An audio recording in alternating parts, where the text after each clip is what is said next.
त्यामुळे ओबीसीच्या प्रश्नावरती या शासनानं ठोस अशी लेखी भूमिका आम्हाला द्यावी, शासनाच्या प्रतिनिधीला पाठवून दिलं आणि महाराष्ट्रातल्या आमच्या ओबीसी बांधवांना समजावून सांगितलं तरी आम्ही हे उपोषण मागे घेऊ.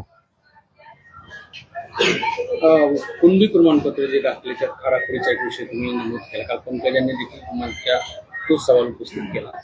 याला कसं चॅलेंज होऊ शकतं? सरकारकडून कुठलीच अधिकृत माहिती याबाबत? हे बघा, एक प्रोसेस सांगतो. एखादं कास्ट सर्टिफिकेट आमच्या विमुक्त जातीच्या लोकांना काढायचं म्हटलं तर त्याला 1960 पूर्वीपासूनचे पुरावे मागितले जातात. ते बिचारे स्थलांतरित आहेत, भटके आहेत, त्यांना इथल्या व्यवस्थेमध्ये कुठेही पुरावे सापडत नाहीत. जुन्या कालावधीमध्ये त्यांचं सर्टिफिकेट नाकारलं जातं आणि गव्हर्नमेंट प्रोग्राम ठरवून ही सर्टिफिकेट इश्यू करते.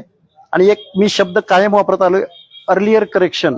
जुन्या डॉक्युमेंटवरती पेनानं खाडाखोडी